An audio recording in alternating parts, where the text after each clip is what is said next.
이달 초 발생한 서해대교 케이블 화재 원인을 놓고 논란이 여전한데요. 비슷한 구조로 설계된 특수 교량들은 과연 안전한지에 대해서도 우려가 커지고 있습니다. 네, 지난주 서해대교 사고 현장을 직접 다녀온 사회부 윤지연 기자와 함께 이야기 나눠보겠습니다. 안녕하세요. 네, 안녕하십니까. 자, 윤 기자, 지난주에 취재차 서해대교에 다녀왔었죠. 화재 사고가 난 지 이제 2주차가 된 것 같은데 어떻습니까? 수습이 어느 정도 된 것 같습니까? 네, 일단 제가 서해대교를 방문한 건 사고가 난 지 정확히 일주일이 되던 날이었습니다. 아시다시피 서해대교로 진입하는 길목은 모두 막혀 있었고 저희는 이제 취재 협조차 나온 한국도로공사 관계자의 안내를 받아서 다리 위로 올라갈 수 있었습니다.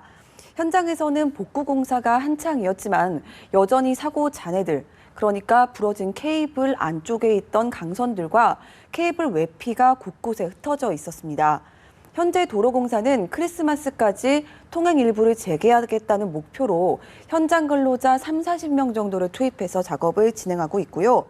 새로 설치되는 케이블은 화재로 끊어진 72번, 그 가장자리에 있는 긴 케이블입니다. 그리고 해당 케이블이 끊어지는 과정에서 함께 손상된 56번, 57번 케이블까지 총 3개입니다. 일단 72번과 56번 케이블 교체를 먼저 끝내서 통행 일부를 재개한 뒤에 57번 케이블은 그 이후 좀 더 작업을 진행해서 마무리한다는 계획입니다. 다행히 다른 신규 공사 현장에서 케이블 자재를 지원받은 덕에 바로 복구 공사를 시작할 수 있었는데요. 네. 그 계획대로 진행만 된다면 목표 완료일을 맞출 수는 있을 것 같습니다. 그런데 문제는 바로 날씨입니다. 겨울인데다 그 바닥바람이 워낙 매섭기 때문에 현장 근로자들이 일을 할 수 있는 시간이 제한될 수밖에 없고요. 제가 갔을 때에도 비가 내리고 또 안개까지 자욱하게 꼈었는데요. 네. 이렇게 날씨가 도와주지 않는다면 시일이 조금 더 걸릴 수도 있을 것 같습니다. 네. 자, 그리고 그 서해대교 주변의 교통체증도 좀 걱정이 되는데 현재 상황은 좀 어떻습니까? 네, 일단 사고가 나고 첫 주말 통계를 보면요. 지난 5일 서해안고속도로 이용 차량은 16,000대로 평소보다 70% 줄었습니다. 사고가 났다는 소식을 접하고 이제 사람들이 우회도로를 이용하기 시작을 한 건데요.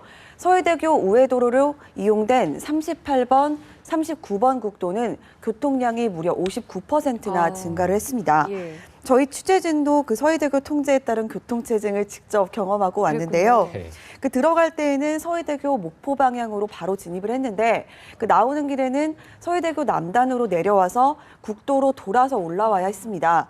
그래서 평소 같으면 30분 정도면 될 거리를 무려 1시간, 사실 거의 1시간 반 정도는 걸렸던 것 같습니다. 그 도로공사는 이런 서해대교 통제 후 첫 주말의 교통 패턴을 분석한 결과도 내놨는데요. 그 주변 국도로 우회하는 것보다 경부고속도로 같은 다른 고속도로를 이용해서 돌아갈 때 최대 80분이 빨랐다고 설명을 했습니다. 그래서 가능하다면 경부선이나 논산 천안, 서천 공주고속도로를 이용했다가 서해안고속도로로 다시 복귀하는 방법을 제안을 했습니다. 또 그 도로공사는 내비게이션에서도 이렇게 다른 길을 안내받을 수 있도록 현재 관련 업체들과 협의를 마치고 반영을 해둔 상태입니다. 하지만 그 여전히 서해대교 통제 사실을 정확히 인지하지 못하고 길을 헤매는 차량들도 종종 보였는데요. 네. 저희가 서해대교에 들어가기 직전 그 통제선 앞에서 기다리고 있던 10분, 20분 사이에만 몇몇 차량들이 이제 차량 운전자들이 여기로 들어가지 못하느냐고 길을 물어보고 이제 길을 돌리는 모습을 보이기도 했습니다. 자, 이제 화재 사고 원인에 대해서도 한번 얘기를 해보겠습니다. 뭐 요즘 낙뢰 미스터리 뭐 이런 얘기들이 인터넷 상당히 많던데 어떻습니까? 뭐 낙뢰가 실제적으로 원인이 되는 근거들이 있습니까? 네, 근거들을 이제 그 국토부와 한국도로공사들에서 이제 제시를 하고 있는데요. 네. 일단 영상을 함께 보면서 설명을 드리겠습니다. 네. 네, 이게 서해대교 CCTV 영상인데요.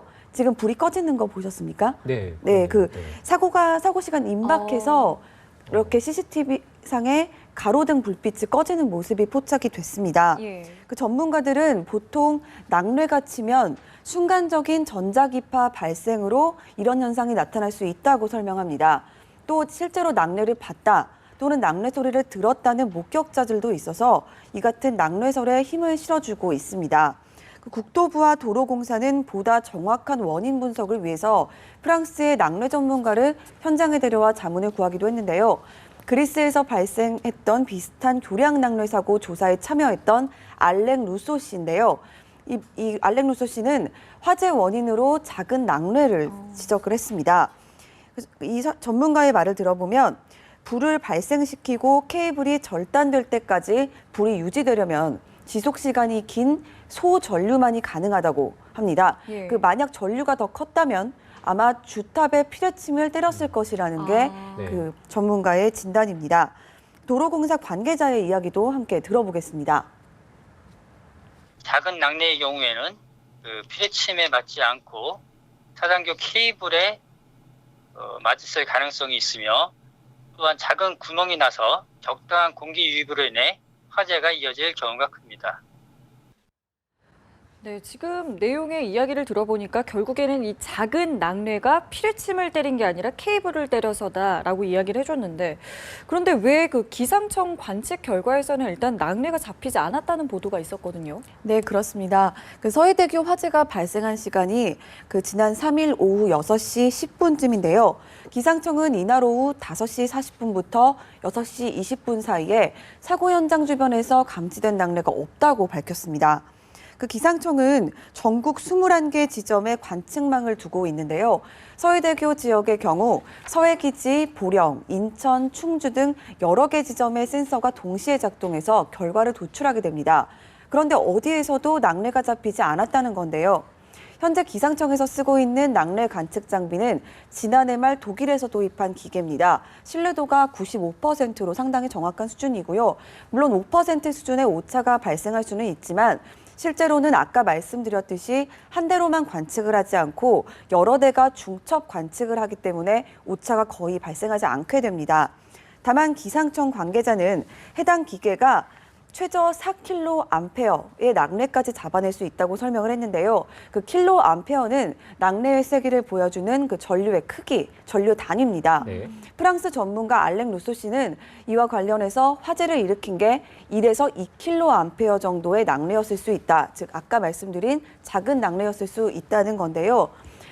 이게 사실이라면 기상청 관측망을 피해갔을 수도 있다고 볼 수는 있겠습니다. 네, 어쨌든 정부 기관 내에서도 이렇게 원인이 서로 좀 다른 거 봐서는 아무래도 이 조사가 조금은 더 필요해 보이지 않나 싶습니다. 논란이 계속돼서 좀 이어지겠죠? 네, 한동안은 좀 이어질 것 같습니다.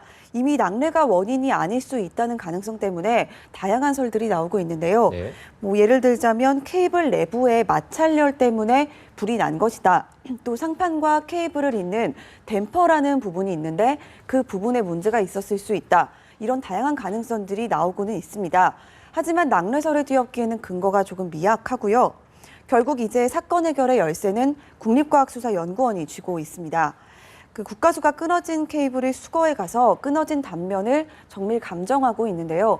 그 결과가 나온다면 정확한 화재 원인이 밝혀지지 않을까 기대하고 있습니다. 네, 이렇게 사고가 나고 나니까 아무래도 이제 많은 분들 입장에서는 다른 다리들은 괜찮은지, 좀 유사한 형태의 다리들은 괜찮은지 좀 우려가 될 것 같은데요. 다른 형태의 다리들은 좀 안전한 겁니까? 네, 일단 다리에 대한 설명이 조금 필요할 것 같은데요. 서해대교처럼 다리 상판을 케이블로 지탱하는 구조의 다리를 바로 사장교라고 합니다. 비슷한 다리 형태로 현수교라는 것도 있고요. 이런 사장교와 현수교가 우리나라에만 40개 넘게 있습니다.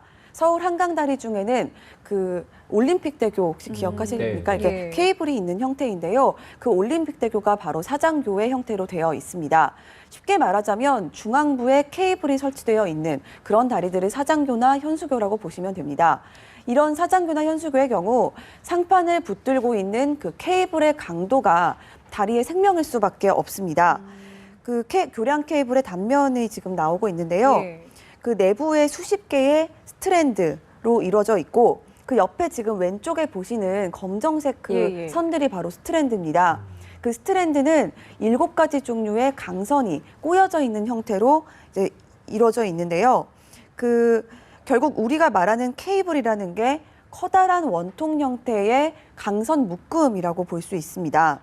이렇게 강선을 여러 개 묶은 만큼 튼튼해 보이는 이 케이블이 불이 한번 났다고 맥없이 끊어져 버렸으니 사람들 입장에서는 좀 걱정이 들 수밖에 없고요. 이 때문에 화재 원인이 무엇이었든 결국 교량 케이블을 조금 더 튼튼하게 만들어야 하는 게 아니냐, 이런 우려의 목소리가 끊이지 않고 있는데요. 전문가 의견 함께 들어보시겠습니다. 모든 밑에 하중이 있죠. 자동차가 지나가고 교량 자체가 전부 이 줄에 달려 있거든요. 앞으로 이런 그 케이블들을 보호하기 위해서 어떻게 할 거냐 하는 것이 더 관심이 되어야 됩니다. 네, 지금까지 낙뢰로 교량 케이블이 끊어졌다고 알려진 사례는 지난 2005년 그리스의 리온 안티리온 교량 단 한 건이 전부였습니다. 네. 이번 사고가 이렇게 흔치는 않지만 정말 낙뢰로 인한 것이었는지 아니면 아직 밝혀내지 못한 다른 이유 때문이었든지 명확한 원인 규명이 이뤄져야 재발 방지책도 제대로 마련할 수 있을 것 같습니다. 네, 알겠습니다. 오늘 사회부 윤지연 기자와 이야기 나눠봤습니다. 고맙습니다. 네, 수고하셨습니다.